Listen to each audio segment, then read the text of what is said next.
भगवान भाष्यकार की जयंती का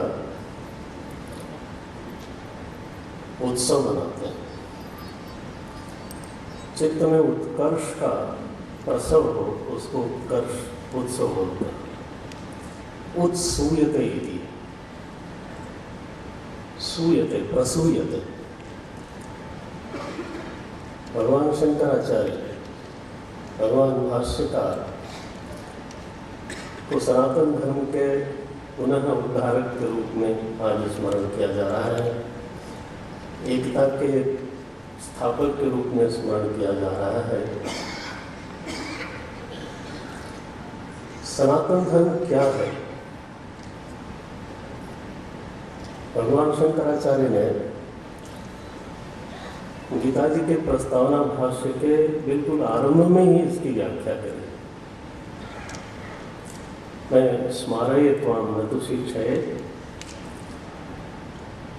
वहाँ बोलते हैं यतः जगत स्थिति ही, जिस व्यवस्था से, जिस विचार से, जिस शिक्षा प्रणाली से, जिस आर्थिक व्यवस्था से, जिस सामाजिक व्यवस्था से, जिस पारिवारिक व्यवस्था से जगत की स्थिति हो गई, पहला लक्षण धर्म का यही किया, जगतः स्थिति ही। दूसरा लक्षण किया प्राणिनाम साक्षात अभ्युदय निश्रेयस कारणम, यह सधर्म। उसमें मनुष्य नाम नहीं कहा, भारतीय नाम नहीं कहा। हमें विश्वास है सभा में विद्वान लोग भी बैठे हैं और हमारे गुरुजन तो बैठे ही।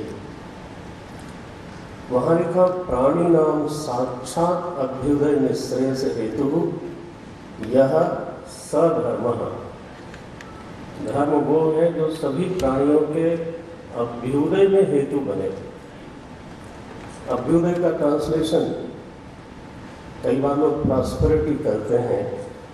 हमारे गुरुदेव बोलते थे कि मेनी टाइम प्रॉस्पेरिटी जब बाहर की होती है तो भीतर हम खोखले होते जाते हैं, और अगर हम भीतर प्रॉस्पेरस होते हैं तो कई बार बाहर दरिद्र हो जाते हैं। अभ्युदय का अर्थ ये नहीं है अभितः उदय, हमारा आंतरिक विकास भी हो और बाहर का भी विकास हो। जब दोनों हो, कोई ऐसी व्यवस्था हो जो दोनों को उत्कर्ष दे, उसको बोलते हैं अभ्युदय। और निश्रेयस शब्द का अर्थ होता है अंतिम लक्ष्य, जीवत्व का उच्छेद, अपने आनंद स्वरूप में अवस्थान। यतः जिस व्यवस्था से, जिस विचार से, और जब मैं व्यवस्था कहता हूँ तो उसमें आर्थिक व्यवस्था, सामाजिक व्यवस्था, पारिवारिक व्यवस्था, शैक्षणिक व्यवस्था, सारी व्यवस्थाएं जिस व्यवस्था में संग्रहित हैं उस व्यवस्था को धर्म कहते हैं। ये भगवान भाष्यकार की सनातन धर्म की व्याख्या है। और यह धर्म जब ग्लानि को प्राप्त होता है तो इस देश की महिमा यह है कि ईश्वर स्वयं ही अवतरित होते हैं, और इसलिए भगवान शंकराचार्य को हम लोग शंकरावतार बोलते हैं। कोई अवतार नहीं भी मान सकता है, लेकिन अतिमानव तो उसको मानना ही पड़ेगा, क्योंकि 32 वर्ष में जो कार्य संपन्न हुए, आप लोग सुन रहे थे, 32 वर्ष की आयु में जो कार्य संपन्न हुए वो किसी मानव के द्वारा संभव दिखाई नहीं देते। 16 वर्ष की अवस्था में ब्रह्मसूत्र पर भाष्य लिखा जाना, जिसको समझने के लिए जीवन लग जाता है, वो मानवीय रचना होवे, ऐसा कहना जरा दुस्साहस लगता है। इसलिए अगर किसी को अवतारवाद नहीं समझ में आता है तो कम से कम उसको अति मानव तो कहना ही पड़ेगा। तो भगवान भाष्यकार अवतरित हुए और मध्य प्रदेश को उनकी दीक्षा भूमि होने का गौरव प्राप्त हुआ। इतना तो हमें मानना ही पड़ेगा। यही उनको दीक्षा हुई, यही वो सन्यासी बने और मध्य प्रदेश की सरकार और उस सरकार के मुखिया आज ये उत्सव मना रहे हैं। निश्चित ही वो बधाई के पात्र हैं। मेरे मन में ऐसा भाव आ रहा था कि प्रतिष्ठान तो बन रहा है, भगवान शंकराचार्य का विग्रह भी बनेगा, ऐसा मैं सुन रहा हूँ। क्या शंकर जयंती या दीक्षा जयंती जन पर्व भी बन सकता है क्या? जन पर्व बोल रहा हूं मैं, सरकारी पर्व नहीं। हमारे ऋषियों की एक अद्भुत खोज है ये। जब हम स्मारक बनाते हैं कई बार वो भग्न होते हैं, कई बार उनके अवशेष नहीं मिलते, लेकिन विजयादशमी एक ऐसा स्मारक है जो जन पर्व है, जो आज तक भग्न नहीं हुआ।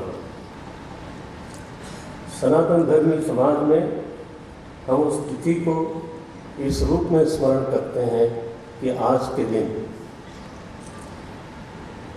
रावण पर भगवान ने विजय प्राप्त की थी, या फिर विद्वानों का ऐसा भी मत है कि आज के दिन युद्ध आरंभ हुआ था। तो मैंने ऐसी बात इसलिए कह दी क्योंकि विजयादशमी के 20 दिन बाद दिवाली आती है और जिस दिन रावण का वध हुआ था भगवान के पास केवल 2 दिन बचे थे अयोध्या आने के लिए, और इसलिए वो पुष्पक विमान से आए। एक दिन पहले ही पहुंचे और फिर दूसरे दिन श्री अवध में गए और उस दिन राज्याभिषेक हुआ। इसलिए विचार से यही समझ में आता है कि भगवान राम 9 दिन उन्होंने शक्ति पूजा करी और 10वें दिन युद्ध आरंभ हुआ। ऐसा भी विद्वानों का मत है, आप विचार करिए। वो एक ऐसा स्मारक है जो भग्न होता नहीं। दीपावली एक ऐसा स्मारक है जो भग्न होता नहीं। कुंभ, गणेश चतुर्थी, इसके लिए स्मारक तो नहीं बने लेकिन पर्व बनाया गया और वो जनमानस में प्रतिष्ठित है और उसको कोई आक्रमण तोड़ नहीं पाता। क्या हम लोग ऐसा कर सकते हैं? है कठिन काम, क्योंकि कई बार जब सरकार पर्व बनाती है तो वो सरकारी पर्व बन जाते हैं, जन पर्व नहीं बन पाते। मेरे मन में भाव आया था, मैंने आपके सामने निवेदन किया। मैं आपका समय ज़्यादा नहीं लूँगा, बहुत सुनने का मन है। प्रणाम करता हूँ।